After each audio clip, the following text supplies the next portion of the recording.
বৃষ্টি হচ্ছে, বাপরে বাপ। এখন বাজে হচ্ছে সকাল কটা, 8:10।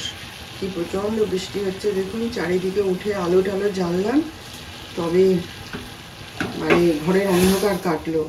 এই যে একটা লিকার চা বানিয়ে চা বিস্কুট খেতে খেতে বৃষ্টি দেখি বসে বসে।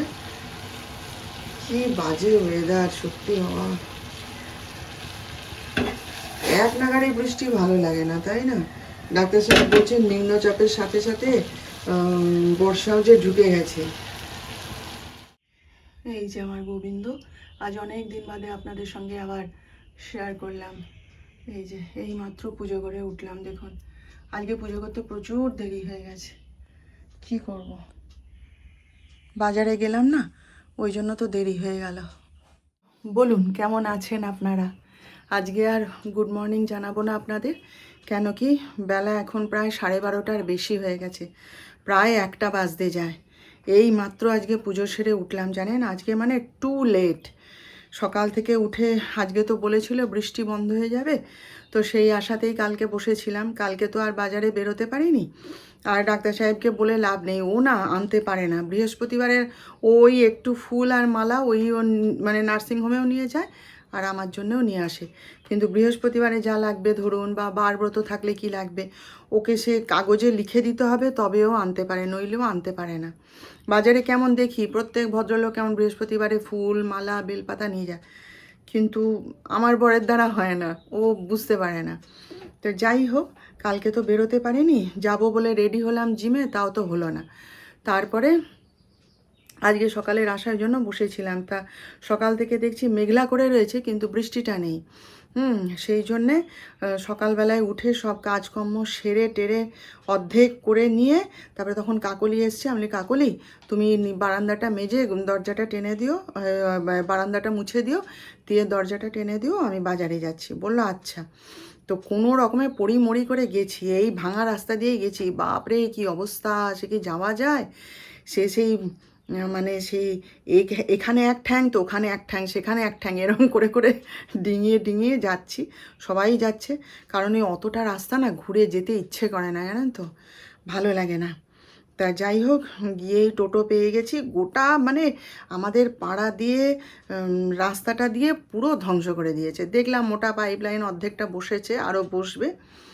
সব যন্ত্রপাতি গাড়ি ফাড়ি সব এসছে, দেখলাম কাজ হচ্ছে। তো ওর মধ্যে দিয়েই গেছি, গিয়ে বাজার আজকে বসেই নি। তো যাই হোক, আমার যে দাদার কাছ থেকে আমি ফুল বেলপাতা নিই, তার কাছ থেকে ফুল বেলপাতা আমশাখা যা যা লাগে, দূর্বা তুলসী যা যা লাগে দিয়ে সব নিয়ে আসার পথে দেখছি আমি যে ফল কিনি যার কাছে, সে এবার বসেছে। আমি বলি ঠিক আছে, আমার ফ্রুটটাও শেষ হয়ে গেছে। আমি বলি তাহলে একটুখানি নিয়ে চলে যাই, এসছি যখন, আবার যদি আসতে না পারি বাজারে বলে আবার সেই সব নিলাম। আরও টুকিটাকি জিনিস নেওয়ার ছিল, সেই সব নিয়ে আবার টোটো ধরে বাড়ি চলে এসেছি। টোটোর তো অসুবিধা নেই, তারা তো সে ওই দিক দিয়ে ঘুরে ঘুরে নিয়ে আসে। তো ওই মানে যা টাকা লাগে আমার বাজার থেকে বাড়ি আসতে, তার দ্বিগুণ টাকা নিচ্ছে, এই আর কি। তো অত তো হাঁটার ক্ষমতা নেই, আর কাজের সময়ও অত হেঁটে পারা যায় না। এখন মাঝে মাঝে মনে হচ্ছে জানেন, ডাক্তার সাহেবের কথাটাই ঠিক, স্কুটি তো চালাতে দেবে না, সাইকেলটা কিনে নিলেই বোধহয় আমার ভালো হতো। মাঝে মাঝে মনে হয় জানেন, যখন টোটো পাই না দাঁড়িয়ে থাকি, বা যখন এরকম হুটোপাটি থাকে, তখন না মনে হয় যে হ্যাঁ ওর কথাটা শুনলেই বোধহয় ভালো হতো। তো যাই হোক, এসে পরে তো আবার গুচ্ছের কাজ সব তো পড়ে আছে। বাসি সংসারের কাজ শেষ করা কি মুখের কথা বলুন? তো সেই সব শেষ টেস করে চান টান করে এই পুজো করে উঠলাম। আজকে আবার বৃহস্পতিবার না, কোনো রামলে দেরি হয় হোক, কিছু করার নেই, হুটোপাটি করলে আমি পারবো না। করে পুজো টুজো করে উঠে এই রান্নাটা বসিয়ে এসেছি। রান্না বসে এসেছে বলতে হয়ে গেছে, ভাত তরকারি হয়ে গেছে, একটু একটু যা হোক কিছু করব। আজকে তো একটু জিমে যাওয়ার ইচ্ছা আছে, তো দেখি আজকে কতদিন হলো ঘরে বসে আছি, জিমে যাইনি, হাত পায়ে আবার খিল লেগে যাচ্ছে যেন। তো যাই হোক, এই হচ্ছে ব্যাপার। তো চলুন, হ্যাঁ আপনারা সঙ্গে থাকুন, দেখতে থাকুন। আমার ডায়েটিশিয়ান যে মানে ডায়েট চার্টটা দিয়েছিল আর কি, হ্যাঁ, যখন ডাক্তার দেখাতে গেছিলাম তখন আমাকে না ক্যাপসিকাম খেতে দিয়েছিল। সেটা তো আমি লক্ষ্য করিনি এতদিন। কালকে না কবে ডায়েট চার্টটা খুলে একবার চেক করতে গেছি, কি একটা খাওয়ার জন্য দেখবো বলে যে খাওয়া যাবে কিনা, তখন দেখি ক্যাপসিকাম লেখা আছে। তো ডাক্তার সাহেবকে বলেছিলাম যে তুমি যখন এবারে আনাজ বাজার করবে একটু ক্যাপসিকাম এনো তো। আমি আর ক্যাপসিকামটা দেখে এড়িয়ে এড়িয়ে যেতাম। তারপরে এই যে কালকে আনাজ বাজার করতে গিয়ে দেখি ওই ক্যাপসিকাম এনে দিয়েছে 3-4টে। তো সেটা এখন কি দিয়ে খাবো, ওই জন্য এই যে কুঁদরি, ক্যাপসিকাম, বেগুন, হ্যাঁ বিনসটা দিলে হতো, ভুলে গেছি, দিয়ে এই যে একটা মানে মাখা মাখা তরকারি মতো বানাচ্ছি নিজের জন্য। বিনস দিলে হতো, খেয়াল নেই, একদমই খেয়াল নেই, ভুলে গেছি, থাক। একবার জানেন মসুর ডালের বড়ার তরকারি করেছিলাম, জানেন ওই ইউটিউবেই দেখছিলাম একজনের ভিডিওতে, সে বানাচ্ছে, বারবারই দেখি সে নিরামিষ রান্না হলেই বানায়, তাই বলে দেখি তো একদিন বানিয়ে। মসুর ডালের বড়া ভাজা তো খেয়েছি, পেঁয়াজ টেঁয়াজ দিয়ে ভাজা করেই করে খাই, তা সে আলু দিয়ে ওদেরকে একটা বড়া দিয়ে তরকারির মতো বানিয়ে দিলাম, জানেন কেউ খেলো না, কারো মুখে রুচল না, খেলোই না, ফেলেই দিল, কতটা তরকারি ফেলা গেল। সেই বড়াগুলোকে তুলে তুলে আমি খেয়ে নিলাম, নিয়ে বাকিটা ফেলাই গেল। আমি বললাম না আমার বাড়ির খাওয়া দাওয়া আলাদা, হ্যাঁ লোকের বাড়িতে কত রকম কত কি রান্না হয়, আমার বাড়িতে ওসব দরকারই নেই, আমার বাড়ির রান্নাবান্না সব আলাদা। দেখুন যেমন হচ্ছে আমি যদি শুধু ভেন্ডি দিয়ে ঝাল করি না তাহলে খাবে না, না না ভেন্ডি আমি খাই না, ভেন্ডি খেলে আমার অমুক হয় তমুক হয়, হ্যাঁ তাহলে তুমি নিয়ে আসো কেন, না তোমার জন্য নিয়ে এসেছি, তুমি খাও, তোমার তো লাগবে, বলে না খাবে না। এবার যদি ভেন্ডি পোস্ত করে দিই তখন কিন্তু ঠিক খেয়ে নেবে, জানেন।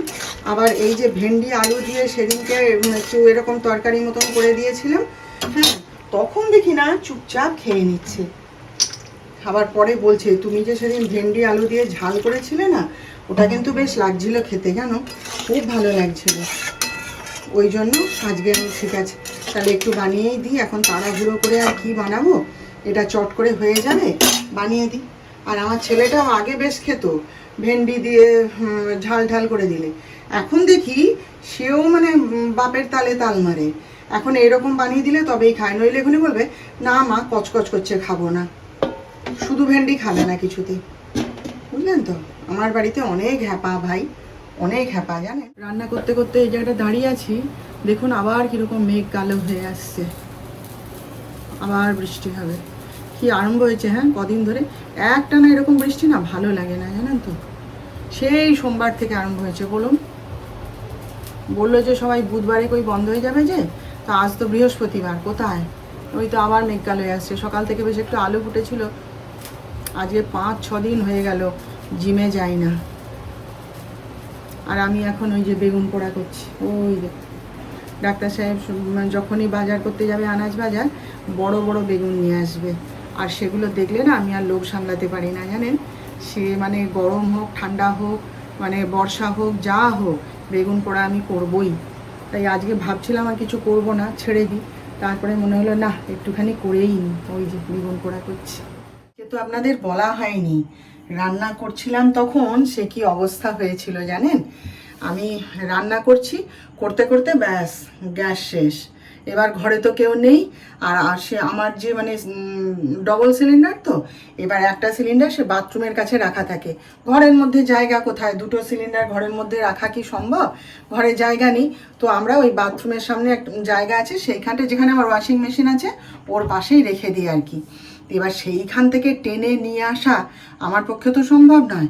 এদিকে তখন ডিম করা হয়নি, মাছ করা হয়নি, কিচ্ছু হয়নি, জানেন। দুটো তরকারি ওই বেগুন পোড়া যেগুলো আপনাদের দেখালাম, ব্যাস ওইটুকুই করা হয়েছে। ডালটা কোনো রকমে মানে সেদ্ধ করে বসিয়েছিলাম, আর মানে জলও মরতে পারেনি, মানে কিছুই হয়নি, সে একদম তেলে জল ডাল, ব্যাস গ্যাস শেষ। এবার কি করব, দাঁড়িয়ে আছি। তারপরে ছেলে তো এলো, আমি বলি যে এরকম গ্যাস লাগাতে হবে, বলে আমি এখন পারবো না, সম্ভব নয় তার পক্ষে। তখন আমি বলি তাহলে বাবা পাঁপড়ও ভাজা হয়নি, কিচ্ছু করা হয়নি, আমি যে করে দেবো, আর এখন সময়ও নেই, তাহলে তুই এখন খেয়ে নে। বলে সে পেঁয়াজ টেঁয়াজ সমস্ত রেডি করে রেখেছিলাম, ডিম ভাজবো বলে জানেন, সব বাটি দিয়ে চাপা দিয়ে আমরা ওই এক তরকারি ভাত খেয়েছি। আর ডাক্তার সাহেবের জন্য ডাল তখনও সে খেতে আসেনি, এসে আসতো যদি লাগিয়ে দিত হয়ে যেত। তা সেই ওর জন্যেও এরকম ডাল আর একটা তরকারি ভাত রেখে দিয়ে আমি তো জিমে চলে গেছিলাম। আজকে আবার একটু তাড়াতাড়ি গেছিলাম, কারণ যিশু আজকে দিতে যেতে পারেনি, আমাকে একা একা যেতে হয়েছিল। আর আমাদের পাড়ার রাস্তা দিয়ে যাওয়াটা তো অসম্ভব, সকালবেলায় গেছিলাম তো, ওরে বাপরে, সত্যি সেখান দিয়ে এখন যাওয়া যাবে না। আমি তাই ডাক্তার সাহেবকে এখনই জিজ্ঞেস করছি যে রাস্তাটা ঠিক হবে তো, এই যে অবস্থা করেছে। ও তো রাস্তা বলে আর কোনো জিনিস নেই, বলছে না পুজোর আগে ঠিক করে দেবে বলেছে, দেখা যাক। এবার পাইপ লাইনটা তো বসাতেও হবে, তাই না, না হলে কি করে হবে, জলের যা কষ্ট আমাদের পাড়াতে।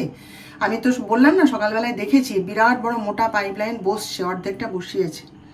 তো জলের কষ্ট হচ্ছে এত, সেই জন্যই সবাই মেনে নিচ্ছে, কিছু তো করার নেই, রাস্তা না ভাঙলে বসাবে কি করে, তাই না। তো এই গোস্বামী পাড়ার ভিতর দিয়ে ঘুরতে ঘুরতে হাঁটতে হাঁটতে গিয়ে তারপর টোটো ধরে তারপরে জিমে গেছি। তো তারপরে আবার 6টার সময়, তখন আমি 6টায় চলে আসবো এই ঠিকই ছিল। তো তারপরে আবার 6টার সময় তখন নামছি, যিশু ফোন করেছে, মা আমি হাসপাতাল মোড়ে, তোমার কি হয়ে গেছে? আমি বলি যে হ্যাঁ, আর একটুখানি বাকি আছে।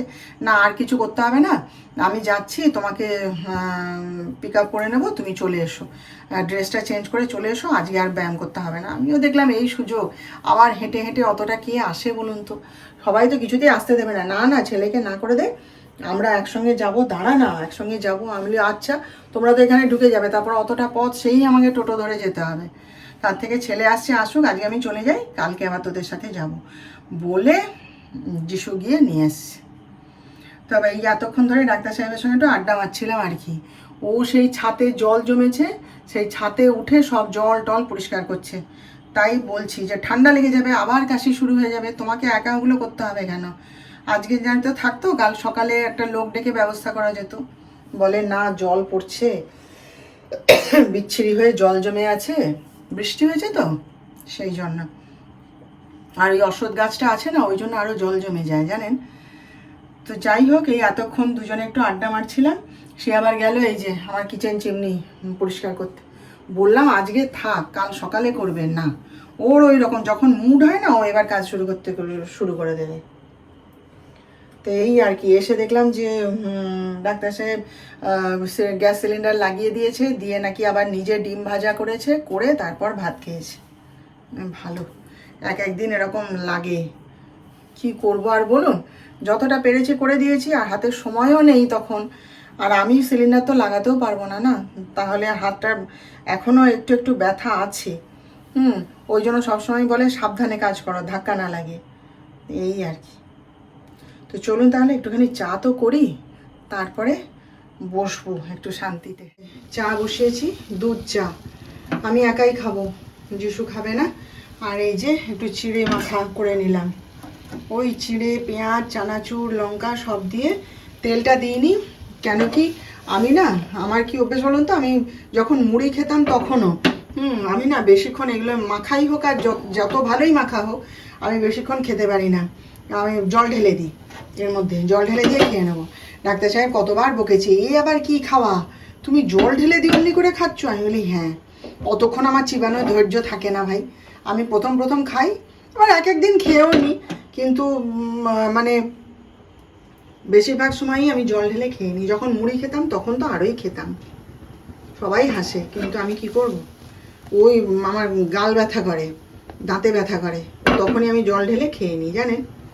তো যাই হোক, এইটা খাবো। আর এই যে, আর আমি বাড়ি ফিরেই একদম জামা কাপড় ছাড়ার আগেই আর কি, মানে হাত সাবান দিয়ে ধুয়ে নিয়ে যিশুকে খেতে দিয়ে দিয়েছিলাম, ওর খিদে পেয়েছিল, ওকে ওই মশলা মুড়ি বানিয়ে দাও মা বলছিল, তখন আমি ওই বানিয়ে দিয়েছি। তাই এখন আমি এটা চাটা বানিয়ে বসে একটু জলখাবার খাই, তারপর দেখাচ্ছি আপনাদের আজকে রাতে আমাদের কি মেনু। এই যে দেখুন, কণা আজকে সয়াবিন আলুর তরকারি করে দিয়ে গেছে। দেখে তো মনে হচ্ছে খুব দারুণ খেতে হয়েছে। দেখা যাক এখন ওরা খেয়ে কি বলে। আর এখানে রুটি। তো এই হচ্ছে আজকে আমাদের রাতের মেনু। তো আজকের মতো তাহলে ভিডিওটা এখানেই শেষ করছি। আপনারা ভালো থাকবেন, আর ভিডিওটা ভালো লাগলে একটা লাইক, শেয়ার ও সাবস্ক্রাইব করে প্লিজ জানিয়ে দেবেন।